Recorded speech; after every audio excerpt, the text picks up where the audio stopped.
இன்றே டவுன்லோட் செய்து உங்கள் ஃபேவரட் ஷோக்களை என்ஜாய் பண்ணுங்க. அக்கா, அந்த துர்காவால நம்ம குடும்பத்துக்கு தான் அவமானம். உன்னை அம்மானு பார்த்தாளா இல்ல ஊர் தலைவர் இருந்தா மதிச்சாளா? எதுவுமே இல்ல. பஞ்சாயத்துல நிறுத்தி அவமானப்படுத்தினதோட நிறுத்தினாளா? போலீஸ்ல கம்ப்ளைண்ட் கொடுத்து லாக்அப்ல தூக்கி வச்சிருக்கா. அவளை எந்த காலத்திலயும் நீ மன்னிக்கவே கூடாதுக்கா. சின்னத்த வந்தது உங்க வேலையை ஆரம்பிச்சிட்டீங்களா? அத்தை இப்பதான் போலீஸ் ஸ்டேஷன்ல இருந்து வந்திருக்காங்க. அவங்கள கொஞ்ச நேரமாச்சு நிம்மதியா இருக்க விடுங்களேன். நீ முதல்ல அவங்களுக்கு வக்காலத்து வாங்குறத நிறுத்து. நான் என் அக்கா கிட்ட பேசிட்டு இருக்கேன். கொஞ்சம் பேசாம இருக்கியா?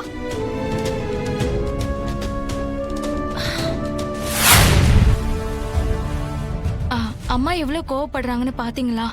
நான் செஞ்சது தப்புன்னு மன்னிப்பு கேக்குறேனே, என்ன மன்னிக்க கூடாதா? அவங்க தான் உங்க மேல கோவத்துல இருக்காங்கன்னு தெரியுதுல. இப்ப எது பேசினாலும் சரியா வராது. டேய், நீ அவளை கூட்டிட்டு போ, அப்புறமா பேசிக்கலாம். துர்கா, வா வீட்டுக்கு போலாம்.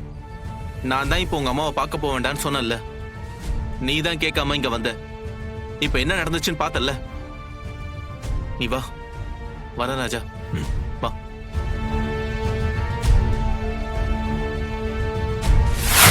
நவீன் அவங்க தூக்கின இடத்துக்கு உங்க வலையில் எப்படி போச்சு? இவன் இந்த விஷயத்தை விட மாட்டான் போல இருக்கே. என் அக்கா காரிய மறந்தாலும் இவன் ஞாபகப்படுத்துறானே. எனக்கும் அதான் ஒண்ணும் புரியல மாப்ள. பஞ்சாயத்துல துர்கா என்னோட வளையல எவிடன்ஸா காட்டினது எனக்கு இன்னும் அதிர்ச்சியா தான் இருக்கு. சம்பவம் நடந்த இடத்துக்கு நீங்க போல. அந்த சிவனாண்டி முத்துவேலும் கண்டிப்பா இந்த வீட்டுக்கு வந்து உங்க வளையல் எடுத்துட்டு போறதுக்கு வாய்ப்பு இல்லை. அப்புறம் உங்க வளையல் எப்படி அங்க போயிருக்கோம்?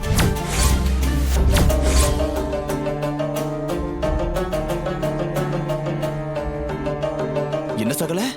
அப்போ நம்ம வீட்லயே ஒரு கருப்பு ஆடு இருக்குன்னு சொல்ல வரியா? அப்போ அந்த கருப்பு ஆடு தான் அத்தையோட வலையில எடுத்துட்டு போய் அங்க போட்டிருக்குன்னு சொல்ல வரியா? என்ன மாப்ள சொல்றீங்க? கருப்பாடா? நம்ம வீட்ல எனக்கு எதிரா யார் மாப்ள இருக்க போறாங்க? இருக்காங்க. இதை இவ்வளவு நாள் உங்ககிட்ட சொல்ல வேண்டாம் தான் நினைச்சேன்.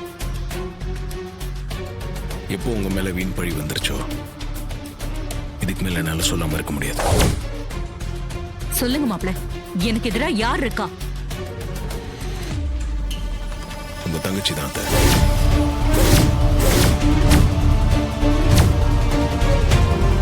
சின்னத்த, நீங்க பாருங்க, நீங்க தான் அந்த வலையில எடுத்துட்டு போய் அங்க போட்டீங்கன்னு எங்களுக்கு நல்லாவே தெரியும். இப்ப வசமா மாட்டிக்கிட்டீங்க. தயவு செய்து உண்மையை ஒத்துக்கோங்க, வேற வழி கிடையாது. அக்கா, இவன் பேச்ச நம்பாதக்கா. இவன் உன் டிரைவர் மாப்ள கூட சேர்ந்து ஜால்ரா போடுறவன். அதனாலதான் அவன் கூட சேர்ந்துக்கிட்டு ஏன் மேல பழிய போடுறான். நான் உனக்கு துரோகம் பண்ணுவேனா?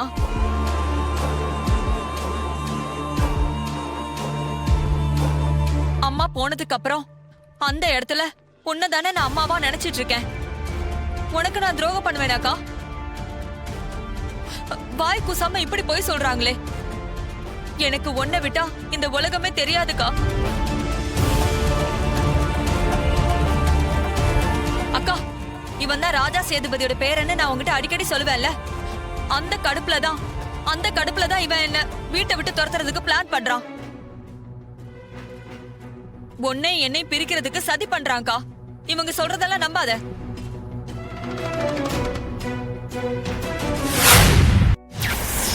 என்ன அம்மானு கூப்பிடாத.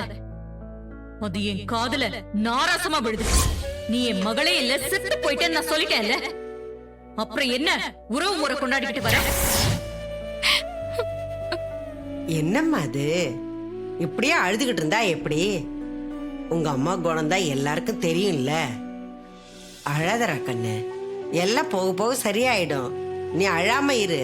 பாட்டி, நான் பண்ணது தப்புதான். என் புருஷனை காணுங்கிற பதட்டத்துல நான் அவங்க மேல சந்தேகப்பட்டு புத்தி கெட்டு போய் ஏதோ பண்ணிட்டேன். அத நான் தப்புன்னு உணர்ந்து மன்னிப்பு கேட்க போனா இப்படியா நடந்துப்பாங்க? அதான் என்னால தாங்க முடியல பாட்டி. விடுறா, நீ பண்ண தப்பு தானே. இப்ப சொல்றல்ல நீ பண்ணது தப்புன்னு. தான் பெத்த பொண்ணு தான் மேல சந்தேகப்படுறாளே, இப்படி எல்லாம் நடந்துக்கிறாளேன்னு உங்க அம்மாக்கு கோவம் வரதானே செய்யும். அது எப்படி நம்ம தப்பா எடுத்துக்கிறது? நாங்க எல்லாரும் சொன்னோம்ல, கொஞ்சம் பொறுமையாயிருமா, அப்புறமா போய் பாத்துக்கலான்னு. நீ தான் எங்க பேச்ச கேட்காம ஓடுன.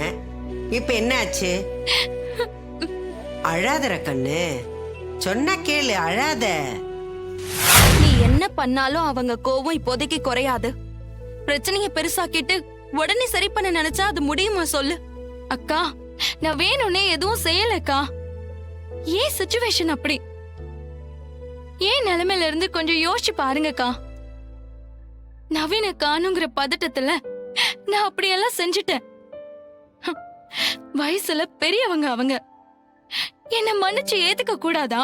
நீ நினைக்கிற மாதிரி எல்லாத்தையும் உடனே சரி பண்ணிட முடியாது. அவங்க கோவம் குறையற வரைக்கும் நீ கொஞ்சம் பொறுமையாதான் இருக்கணும். எல்லாத்தையும் தப்பு தப்பா பண்றதே உன் வேலையா போச்சு.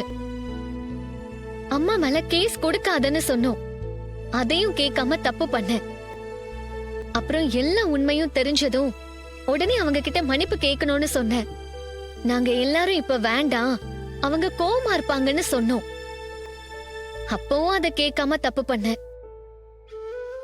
இப்ப அவங்க மன்னிக்கலன்னு ஃபீல் பண்ண எப்படி? அவங்க மேல எந்த தப்பும் இல்லைன்னு தெரிஞ்சதுக்கு அப்புறம் எப்படிக்கா நான் பொறுமையா இருக்கிறது? அதனால மன்னிப்பு கேட்கலான்னு போனேன். அவங்க என் மேல கோவமா இருப்பாங்கன்னு தெரியும். ஆனா இவ்ளோ வெறுப்போட இருப்பாங்கன்னு நான் நினைக்கவே இல்லக்கா. என் கல்யாணத்தப்ப அம்மாவை பத்தி நானும் புரிஞ்சுக்காம தப்பாதான் நினைச்சிட்டு இருந்தேன்.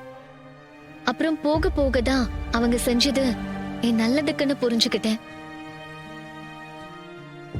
அதே மாதிரி நீயும் இந்த விஷயத்துல அம்மாவை தப்பாதான் புரிஞ்சுக்கிட்ட. இப்ப அவங்கள பத்தி உனக்கே நல்லா புரிஞ்சிருக்கும். இப்பதான் எனக்கு எல்லாமே புரியுதுக்கா. தெரியாம நான் ஒரு தப்பு பண்ணிட்டேன். அவங்க என்ன மன்னிக்க கூடாதா? வணக்கம் மேடம். வணக்கம் மேடம். வணக்கம் மேடம். என்ன எல்லாரும் சேர்ந்து வந்திருக்கீங்க? என்ன விஷயம்? அத்த, நான் தான் வர சொன்னேன். நீங்க வர சொன்னீங்களா? என்ன விஷயம் மாப்ள? ஆமா அத்த, நம்ம கம்பெனிலாம் நல்ல லாபத்துல தான் ரன் ஆயிட்டு இருக்கு. இந்த வருஷம் போன வருஷத்தை விட 4 மடங்கு லாபம் வந்திருக்கு. இதுக்கு நாம மட்டும் காரணம் இல்ல, இதுக்கு இவங்க எல்லாரோட கடுமையான உழைப்பும் தான் இந்த லாபத்துக்கு காரணம். இந்த லாபத்தை அவங்க எல்லாரும் கூட ஷேர் பண்ணிக்கிட்டா நல்லா இருக்கும்னு தோணுது. அப்படியா? இத கேட்கவே எனக்கு ரொம்ப சந்தோஷமா இருக்கு. என்ன பண்ணலாம்னு நீங்களே சொல்லுங்க. இந்த லாபத்துல 20% அவங்களுக்கு போனஸா கொடுத்தா நல்லா இருக்கும்னு நினைக்கிறேன். இதுக்கு நீங்க ஒத்துப்பீங்கன்ற நம்பிக்கையில தான் அதை அவங்கள வர சொன்னேன். மாப்ள, லாபத்தை தொழிலாளிகளோட பகிர்ந்துக்கிறது எனக்கும் சந்தோஷம் தான். நீங்க சொன்ன மாதிரி 20% கொடுத்துடலாம், ஒன்னும் பிரச்சனை இல்லை.